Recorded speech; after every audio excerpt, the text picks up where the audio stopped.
लड़की जिए। क्यों क्यों ऐसा ऐसा क्या है जो चाहते हैं लड़की जिए ना? बोलो बुआ। हमें पता है कुछ नहीं होगा, कुछ नहीं होगा मेरे बुआ को, कुछ नहीं होगा, कुछ नहीं होगा, तुमको दीदी के साथ में हो, कुछ नहीं होगा। ಸ್ನೇಹಿತರೆ, ನಾನು ಈ ವಿಡಿಯೋವನ್ನು ಬಹಳ ದುಃಖದಿಂದ, ನೋವಿನಿಂದ, ಸಂಕಟದಿಂದ, ಬೇಸರದಿಂದ ಈ ವಿಡಿಯೋ ಮಾಡಬೇಕಾಗಿದೆ. ಈ ವಿಡಿಯೋ ಮಾಡಲೇಬೇಕು ಅಂದ್ಕೊಂಡು ಮಾಡಿದ್ದೀನಿ. ಯಾಕೆ ಅಂತಂದರೆ ಇದು ನಮ್ಮ ದೇಶದಲ್ಲೇ ನಡೆದಂತಹ ಅತ್ಯಂತ ನೀಚವಾದ, ತಲೆ ತಗ್ಗಿಸುವಂತಹ ಕಾರ್ಯ ಇದು. ನಮ್ಮ ದೇಶ ಭಾರತಕ್ಕೆ ನಾವು ತಾಯಿ ಅಂತೇಳಿ ಸ್ಥಾನ ಕೊಟ್ಟಿದ್ದೀವಿ. ಕರ್ನಾಟಕಕ್ಕೂ ಸಹ ನಮ್ಮ ಕನ್ನಡ ಮಾತೆ, ಕರ್ನಾಟಕ ಮಾತೆ ಅಂತ ಹೆಸರು ಕೊಟ್ಟಿದ್ದೀವಿ. ನಮ್ಮ ಭಾರತ ಮಾತೆಯನ್ನು ನಾವು ಅಮ್ಮ ಅಂತೇಳಿ ಪೂಜಿಸ್ತೀವಿ. ಯಾಕೆಂದರೆ ಇಡೀ ಪ್ರಪಂಚದಲ್ಲಿಯೇ ಹೆಣ್ಣಿಗೆ ಅತ್ಯಂತ ಬೆಲೆ, ಗೌರವ, ಸ್ಥಾನಮಾನ ಕೊಟ್ಟಂತಹ ದೇಶ ನಮ್ಮ ಭಾರತ ದೇಶ. ಯಾವುದೇ ದೇಶದಲ್ಲಿ ನೋಡಿ ಹೆಣ್ಣಿಗೆ ಸಮಾನತೆ ಕೊಟ್ಟಿದ್ದಾರೆ. ಆದರೆ ತಾಯಿ, ತಂಗಿ, ಅಮ್ಮ, ದೇವಿ, ದೇವತೆ ಎನ್ನುವ ಸ್ಥಾನ ಕೊಟ್ಟಿರೋದು ನಮ್ಮ ಭಾರತ ದೇಶದಲ್ಲಿ ಮಾತ್ರ. ನಮ್ಮ ದೇಶದಲ್ಲಿ ಹೆಣ್ಣನ್ನು ಪೂಜಿಸ್ತಾರೆ. ಹೆಣ್ಣಿಗೆ ಆ ಜಗನ್ಮಾತೆ, ಶಕ್ತಿ ದೇವಿ, ಆ ತಾಯಿ ಎಲ್ಲ ಸ್ಥಾನವನ್ನು ಕೊಟ್ಟು ಗೌರವಿಸ್ತೀವಿ, ಪೂಜಿಸ್ತೀವಿ. ಎಲ್ಲ ದೇವತೆಗಳಿಗಿಂತಲೂ ಶಕ್ತಿ ದೇವತೆಗೆ ಹೆಚ್ಚಿನ ಸ್ಥಾನವನ್ನು ಕೊಟ್ಟಿದ್ದೀವಿ. ಯಾಕೆ ಅಂದರೆ ನಮ್ಮ ದೇಶದಲ್ಲಿ ಹೆಣ್ಣಿಗೆ ಅತ್ಯಂತ ಮಹತ್ವ ಕೊಟ್ಟಿದ್ದೀವಿ. ಹಾಗಾಗಿ ಭೂಮಿಗೆ ತಾಯಿ ಹೆಸರು ಕೊಟ್ವಿ, ಹೆಣ್ಣಿನ ಸ್ಥಾನ ಕೊಟ್ವಿ. ನೀರಿಗೆ ಹೆಣ್ಣಿನ ಸ್ಥಾನ ಕೊಟ್ಟಿದ್ದಾರೆ. ಪ್ರಕೃತಿ ಮಾತೆ ಅಂತೇಳಿ ಪ್ರಕೃತಿಗೆ ಹೆಣ್ಣಿನ ಸ್ಥಾನ ಕೊಟ್ಟಿದ್ದಾರೆ. ಹಾಗಾಗಿ ಇಂತಹ ಹೆಣ್ಣನ್ನು ಪೂಜಿಸ್ತಿರುವ ದೇಶದಲ್ಲಿ, ಅದರಲ್ಲೂ ಸಹ ರಾಜಸ್ಥಾನದಲ್ಲಿ ಇತ್ತೀಚೆಗೆ 13 ವರ್ಷದ ಬಾಲಕಿಯ ಮೇಲೆ 30 ಜನರ ಗುಂಪು ಚಾರ ಮಾಡಿ ಅತ್ಯಂತ ಹೀನಾಯ ಸ್ಥಿತಿಗೆ ಕಳಿಸಿ ಅವಳನ್ನು ಭಾರತ ಲೋಕಕ್ಕೆ ಕಳಿಸಿ ಆಯಿತು. ಇದು ಹೇಗೆ ನಡೀತು, ಏನಾಯಿತು ಅಂತ ಹೇಳಲಿಕ್ಕೆ ಅಂತ ನಾನು ವಿಡಿಯೋ ಮಾಡಿದ್ದೀನಿ. ಅದಕ್ಕೂ ಮುಂಚೆ ಇಂತಹ ಇನ್ನೂ ಸುದ್ದಿಗಳಿಗಾಗಿ ನನ್ನ ವಿಡಿಯೋವನ್ನು ಸಬ್ಸ್ಕ್ರೈಬ್ ಮಾಡ್ಕೊಳ್ಳಿ. ಏನು ಅನ್ನಿಸ್ತು ಅಂತ ಕಾಮೆಂಟ್ ಮೂಲಕ ತಿಳಿಸಿ. ಲೈಕ್ ಕೇಳಲ್ಲ ನಾನು, ಲೈಕ್ ನಿಮಗೆ ಬಿಟ್ಟಿದ್ದು. ಆದರೆ ಇಂತಹ ಕ್ರೂರಿಗಳಿಗೆ ಯಾವ ಶಿಕ್ಷೆ ಬೇಕು ಅಂತೇಳಿ ದಯವಿಟ್ಟು ಒಂದು ಕಾಮೆಂಟ್ ಮೂಲಕ ತಿಳಿಸಿ. ಸ್ನೇಹಿತರೆ, ನಡೆದಿರೋದಿಷ್ಟೇ. ಜೂನ್ 18ನೇ ತಾರೀಕು ರಾಜಸ್ಥಾನದ ಗಂಗಾನಗರದಲ್ಲಿ ಒಬ್ಬಳು ಬಾಲಕಿ, 13 ವರ್ಷದ ಬಾಲಕಿ ತನ್ನ ಸ್ನೇಹಿತೆ ಮನೆಗೆ ಹೋಗಿದ್ದಾಳೆ. ಬರುವಷ್ಟರಲ್ಲಿ ಸ್ವಲ್ಪ ಮುಸ್ಸಂಜೆ ಆಗಿದೆ. ಆಕೆ ಅಲ್ಲಿಂದ ತನ್ನ ಗೆಳತಿ ಮನೆಯಿಂದ ಆಕೆ ಮನೆ ಸ್ವಲ್ಪ ದೂರ. ಹಾಗಾಗಿ ಒಬ್ಬ ಆಟೋ ಚಾಲಕನ ಹತ್ರ ಹೋಗ್ಬಿಟ್ಟು, ಅಂಕಲ್ ನನಗೆ ಗಂಗಾನಗರಕ್ಕೆ ಕರ್ಕೊಂಡು ಹೋಗಿ ಅಂತ ಕೇಳಿದ್ದಾಳೆ. ಆ ವ್ಯಕ್ತಿ ಆಕೆಯನ್ನು ಆಟೋದಲ್ಲಿ ಕೂರಿಸ್ಕೊಂಡಿದ್ದಾನೆ. ಗಂಗಾನಗರಕ್ಕೆ ಕರ್ಕೊಂಡು ಹೋಗ್ತೀನಿ ಅಂತಲೇ ಕೂರಿಸ್ಕೊಂಡಿದ್ದಾನೆ. ಆದರೆ ಗಂಗಾನಗರ ಬಿಟ್ಟು ಬೇರೆ ಗಲ್ಲಿನಲ್ಲಿ ಅಲೆದಾಡಿದ್ದಾನೆ. ಆಗ ಆ ಬಾಲಕಿ ಕೇಳಿದ್ದಾಳೆ, ಅಂಕಲ್ ನಮ್ಮ ಮನೆ ಇರೋದು ಗಂಗಾನಗರದಲ್ಲಿ, ನೀವು ಈ ಕಡೆ ಕರ್ಕೊಂಡು ಹೋಗ್ತಾ ಇದ್ದಾರಲ್ಲ ಅಂದಾಗ ಆಕೆಗೆ ತುಂಬ ಪ್ರೀತಿಯಿಂದನೇ ಮಾತಾಡಿಸಿ, ಇಲ್ಲಮ್ಮ ಕರ್ಕೊಂಡು ಹೋಗ್ತೀನಿ, ನನಗೆ ರೋಡ್ ಮಿಸ್ ಆಗಿದೆ, ಹಾಗೆ ಹೇಗೆ ಅಂತ ಸುಳ್ಳು ಹೇಳಿ ಒಂದು ಸ್ವಲ್ಪ ಹೊತ್ತು ಅಲ್ಲಿ ಇಲ್ಲಿ ಸುತ್ತಿಸಿದ್ದಾನೆ. ಸುತ್ತಿಸಿ ಸ್ವಲ್ಪ ಕತ್ಲಾದಾಗ ಏನು ಮಾಡಿದ್ದಾನೆ, ಒಂದು ಹೋಟೆಲ್ ಹತ್ರ ಕರ್ಕೊಂಡೋಗಿ ನಿಲ್ಲಿಸ್ಬಿಟ್ಟು ಹೋಟೆಲ್ ಮಾಲೀಕನ ಹತ್ರ ಮಾತಾಡಿ ಆಕೆಯನ್ನು ಅವನಿಗೆ ಮಾರಿದ್ದಾನೆ. ಆ ಹೋಟೆಲ್ ಮಾಲಕ ಆ ಹುಡುಗಿಯನ್ನು ಕೊಂಡುಕೊಂಡು ಆಕೆಯನ್ನು ಬಚ್ಚಿಟ್ಟು ತನ್ನ ಹೋಟೆಲ್ಗೆ ಬರ್ತಾ ಇದ್ದಂತಹ ಏನು ಈ ಕಾಮುಕರು ಅಂತ ಹೇಳ್ತಾರೆ, ಕಾಮುಕರಿಗೆ ಆಕೆಯ ಫೋಟೋವನ್ನು ಕಳಿಸಿ ಆಕೆಯನ್ನು, ಆ ವ್ಯಕ್ತಿಗಳನ್ನು ಕರೆದಿದ್ದಾನೆ.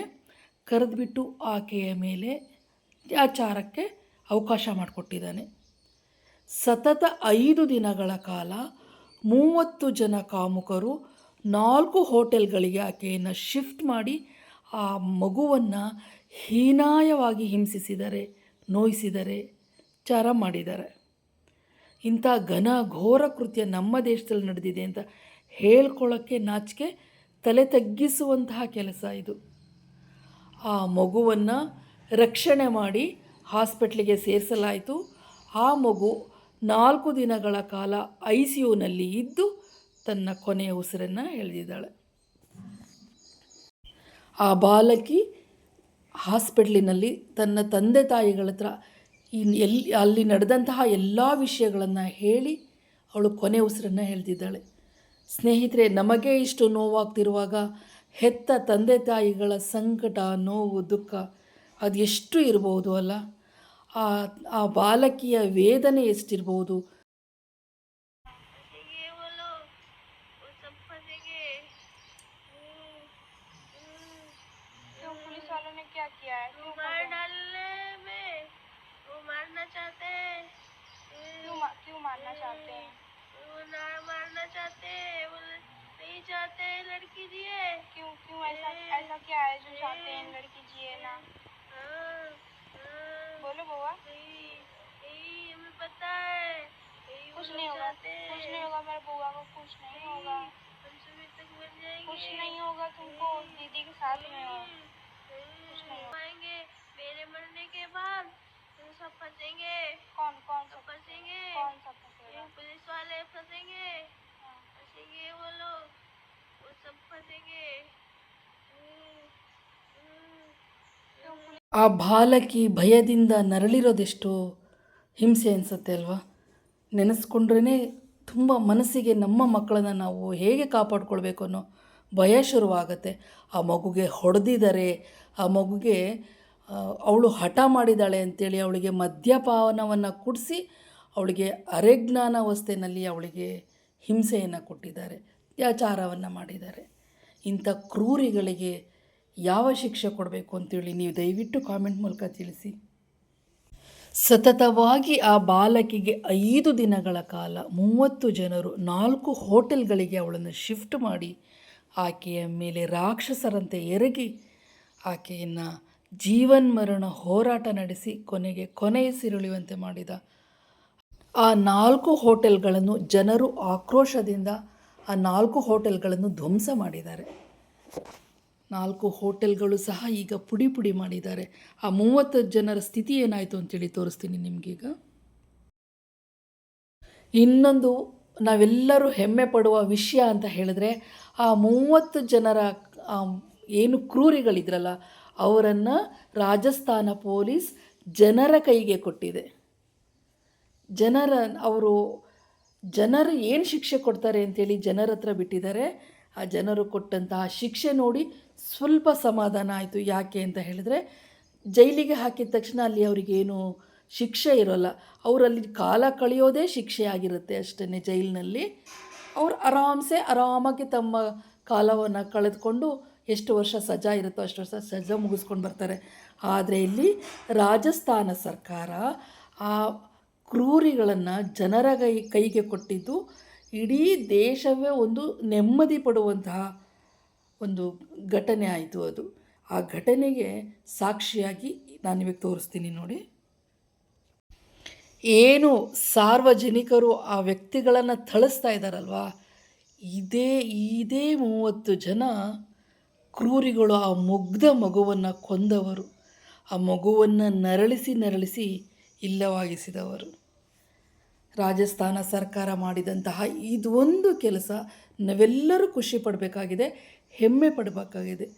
ಪ್ರತಿಯೊಬ್ಬ ಕಾಮುಕನಿಗೂ, ಅತ್ಯಾಚಾರಿಗೂ, ಕೊಲೆಗಡುಕನಿಗೂ ಫಸ್ಟು ಜೈಲಿಗೆ ಕಳಿಸ್ಲಿಕ್ಕೂ ಮುಂಚೆ ಮೊದಲು ಸಾರ್ವಜನಿಕರ ಕೈಗೆ ಸ್ವಲ್ಪ ಹೊತ್ತು ಕೊಟ್ಟು ಆಮೇಲೆ ಕಳಿಸಿದ್ರೆ ಆತ ಇನ್ನೊಂದು ಸಲ ಈ ಕೆಲಸ ನಾನು ಮಾಡಬಾರ್ದು ಅಂಥೇಳಿ ಸ್ವಲ್ಪನಾದರೂ ಅವನಿಗೆ ಆತ್ಮಸಾಕ್ಷಿಗೆ ಗೊತ್ತಾಗುತ್ತೆ. ಇದರ ಲಾಠಿ ರುಚಿ ಸ್ವಲ್ಪ ಅವನಿಗೆ ಅರಿವಾಗುತ್ತೆ ಅಂಥೇಳಿ ನನ್ನ ಅಭಿಪ್ರಾಯ. ಸ್ನೇಹಿತರೆ, ಈ ಮುಗ್ಧ ಬಾಲಕಿಗೆ ಈ ಒಂದು ಘಟನೆ ಪ್ರತಿಯೊಬ್ಬರ ಮನಸ್ಸಲ್ಲೂ ಸಹ ಒಂದು ಮೂಕ ವೇದನೆಯನ್ನು ಸೃಷ್ಟಿ ಮಾಡುತ್ತೆ. ಕರಳನ್ನು ಹಿಂಡುವಂತಹ ಒಂದು ಭಾವನೆಯನ್ನು ತರಿಸುತ್ತೆ. ನಿಮಗೇನಿಸ್ತು ಸ್ನೇಹಿತರೆ? ಈ ಬಾಲಕಿಯ ಘಟನೆ ಅಂತೂ ಅದು ಹೀನಾಯ ಸ್ಥಿತಿ ಬಿಡಿ, ಆದರೆ ಅದಕ್ಕೆ ಕಾರಣರಾದ ಈ 30 ಕ್ರೂರಿಗಳನ್ನು ಸಾರ್ವಜನಿಕರ ಕೈಗೆ ಸ್ವಲ್ಪ ಹೊತ್ತು ರಾಜಸ್ಥಾನ ಸರ್ಕಾರ ಕೊಟ್ಟಿದ್ದು ನಿಮಗೇನಿಸ್ತು? ನಿಮ್ಮ ಅಭಿಪ್ರಾಯವೇನು? ನಿಮ್ಮ ಮಾತಿನಲ್ಲಿ ಕಾಮೆಂಟ್ ಮೂಲಕ ನನಗೆ ತಿಳಿಸಿ. ನಿಮ್ಮ ಪ್ರತಿ ಕಾಮೆಂಟು ರಾಜಸ್ಥಾನ ಸರ್ಕಾರಕ್ಕೆ ತಲುಪಲಿ ಅಂತೇಳಿ ನನ್ನ ಆಶಯ. ಸ್ನೇಹಿತರೆ, ಇಂತಹ ಘನಘೋರ ಕೃತ್ಯ ಮತ್ತೆ ಎಲ್ಲೂ ಸಹ ಯಾವ ದೇಶದಲ್ಲಾಗಿರಲಿ, ಯಾವ ರಾಜ್ಯದಲ್ಲಾಗಿರಲಿ, ಯಾವ ಊರಲ್ಲಾಗಿರಲಿ ಮತ್ತೆ ಆಗದೇ ಇರುವಂತೆ ಆ ಪರಮಾತ್ಮ ಒಂದು ಕರುಣೆ ತೋರಲಿ ಅಂತೇಳಿ ಬೇಡ್ತಾ ನನ್ನ ವಿಡಿಯೋ ನೋಡಿದ ನಿಮ್ಮೆಲ್ರಿಗೂ ಧನ್ಯವಾದಗಳನ್ನು ಹೇಳ್ತಾ ನಮ್ಮ ಮಕ್ಕಳನ್ನು ನಾವು ಅತ್ಯಂತ ಕಣ್ಣಲ್ಲಿ ಕಣ್ಣಿಟ್ಟು ಸಾಕೊಂಡು ರಕ್ಷಿಸೋಣ ಅಂತ ಹೇಳ್ತೀನಿ.